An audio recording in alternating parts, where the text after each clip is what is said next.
Hello, and welcome to Staying in My Lane podcast with me, Lindsay.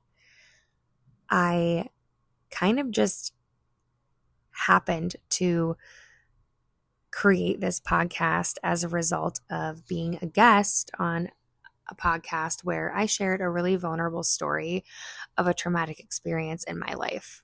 And I will link that episode in the description below. But I do want to give a disclaimer, trigger warning, that it can be very uncomfortable and hard to hear what I talk about. Trigger warning as far as domestic violence and child abuse. So please be careful and listen with care if you're going to listen. Because it's just really honest and it was really raw. Feeling those emotions and being able to tell my story beginning to end, which I've never done in my life ever. And even my family and my friends will probably be shocked at what I share. So I got a lot of positive feedback when I posted that I was going to be a guest on a podcast. And I had a lot of people reach out to say they wanted to hear more of what I have experienced, what I have to say. And so I thought, why not take a risk and start a podcast? I have created a bunch of goals for 2025, and one of my goals was to do something to get out of my comfort zone. And anyone who knows me knows I'm a really private person, so this is completely out of my comfort zone. And I hope that you really know how much sharing my personal life with you is me being vulnerable. So, welcome to this podcast. I want this to be a safe environment where we can have real and honest conversations about topics that may not always be well received in our society. Subjects like trauma and mental health, those raw struggles of motherhood and marriage, and how hard those can be. Things that we experience can have a really negative impact on our mental health if we don't have supports in place and if we don't know how to talk about these things. So often we see the picture perfect family photo or the exciting announcements on social media and think, I wish my life could be like that. And sometimes that can make us feel really alone and create unrealistic expectations of what our lives should look like, causing us to overthink or overanalyze our own lives. And in reality, nothing is perfect. Sometimes I think that social media creates those unrealistic expectations to kind of keep us stagnant. And in a world that can feel so negative, it's important to find the positive. And it's critical that we start normalizing the good and the bad, the ups and the downs, and that being a normal part of everyday life. And we can start by acknowledging that not everything is picture perfect. That mom that's cleaning up her kitchen after dinner with no time to herself after working all day, she's probably exhausted and overstimulated. And, that engagement photo with the couple who's crying from excitement and jumping up for joy, they probably had a disagreement on the car ride to their photo session. I want moms to know that they're validated in their feelings of feeling overstimulated and exhausted, because that's something that I've experienced myself. I want to acknowledge out loud that it's not always easy. We as moms cannot pour from an empty cup. And I know it can be really hard to make the time for self-care, but let's be honest in the fact that we need it, even though we don't always get it. And I want to really normalize real relationships. They have conflict. It's hard. Marriage is far from easy, and it takes a lot of work and forgiveness. I want to break the stigma around mental health. Anxiety is real. Depression is real. And the fact that trauma can cause significant mental, physical, and emotional health issues, things like PTSD and psychosis, panic attacks. Let's be real and honest about the fact that children now, more than ever, are experiencing trauma and anxieties at a higher rate than before. And we are seeing the long-lasting effects of their trauma. How do I know that? Well, I'm a social worker. I work with children. And I have known from a really early age that I've always wanted to work with people and help people by making a positive impact. I bounced around from fire science to law enforcement. But in 2018, I decided to register for the social work program. And now I hold my BSW and my MSW, which is Bachelor's of Social Work and Master's of Social Work, with a focus in trauma and children and adolescent mental health. And I truly love social work. It's a passion for me. And that's something I cannot wait to talk more about later on. But I thought it would be helpful to start from the beginning. I'm Lindsay. I'm 34 years old, and I'm from a really small town in southeast Iowa along the Mississippi River. I had a pretty normal childhood for the most part. I was an only child, and my parents were teachers at the school that I went to. So that made me kind of a rebellious child. And even though I had the capability to do really well in school, I just felt like I was under a microscope a lot, so I rebelled. I remember feeling really lonely at certain points in my childhood because of an only child life, I guess. We spend out so much time emphasizing family, but family isn't always there, whether it's physically or emotionally. After my grandparents passed away, I felt like that glue to my family that held it together was gone. And I spent a lot of time with my grandparents. My grandpa, ironically, was in law enforcement, just like my current husband, and my grandma, she was a social worker in the field of social work. I just remember her always helping people and being there. She instilled in me in a really young age to make a difference positively in someone's life because you never know what someone's going through. And I was always shown to help people.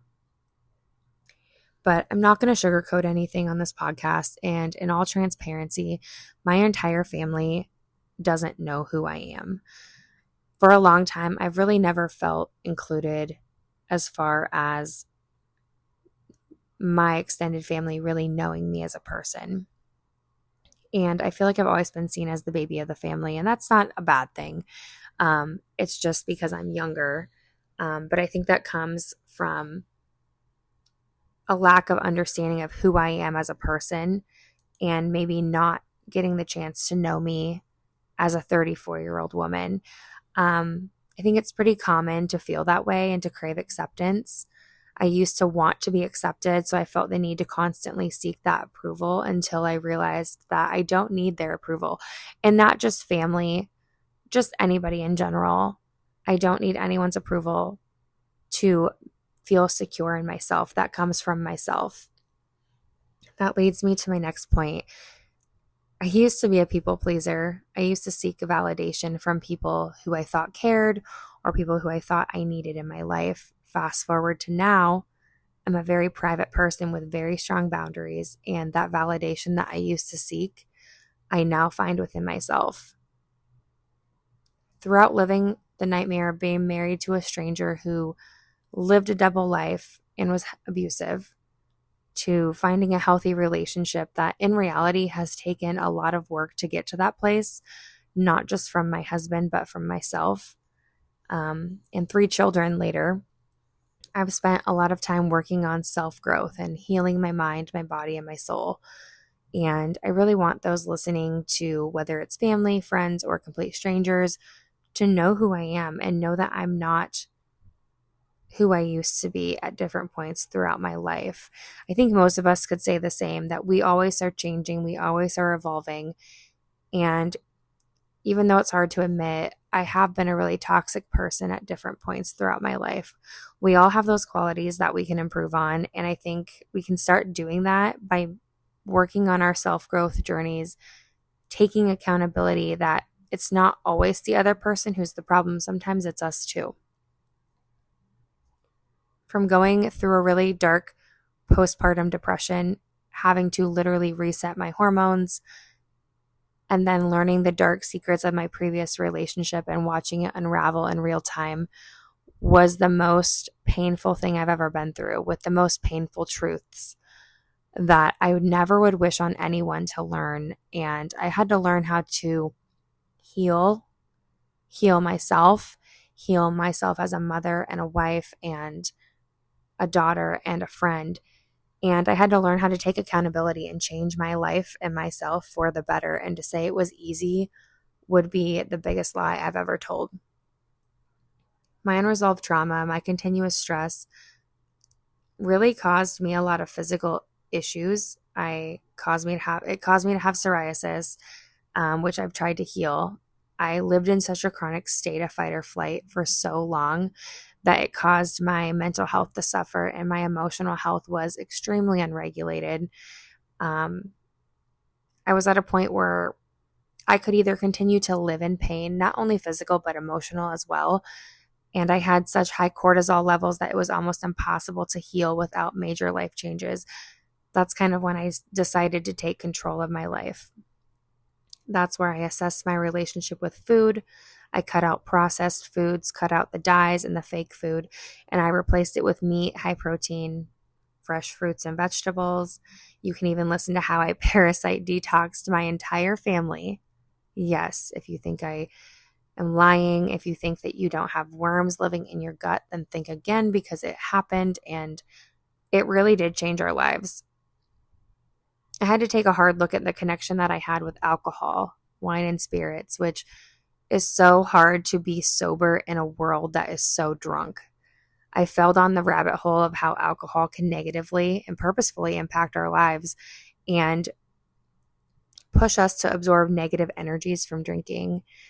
When I created a TikTok account, I fell down the hole of watching videos on alcohol and self-growth journeys and things like that, where I learned that alcohol is derived from the word spirits, because the word spirit in its historical context refers to the essence of vital energy. So personally, for me, drinking did nothing to help me heal, and in fact, repressed all of my emotions and what really happened and forced me to feel awful every time I was recovering from drinking. I analyzed people who I let have access to my life, because when you allow people in your circle, their energies will either bring out the best in you or tear you down. So I'm very big on energy and following your intuitions. When we allow people to bring negative energy into our world, we open the door for chaos to happen. So, that's why my circle is so small. I value those who I let have access to me and my family, and I protect my peace at all costs.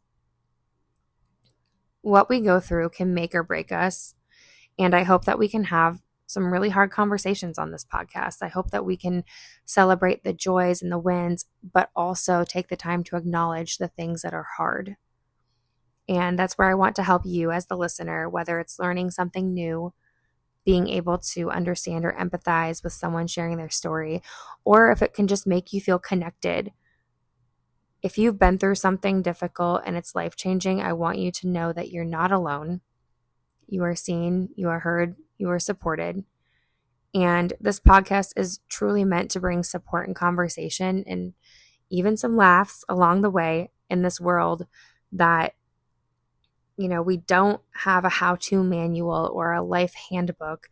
So sharing our tips and tricks and what we've learned along the way, we need more unfiltered, unedited, real conversations, because there's no time limit to healing or grief. There's no right or wrong way to deal with stress of everyday life. There's no one size fits all. So come along this journey as we listen and talk to people who have a ton of different experiences, and we have these conversations. I ask you to keep an open mind, keep an open heart, and be ready to learn something new. So welcome to the Staying in My Lane podcast. And until next time, I will see you later.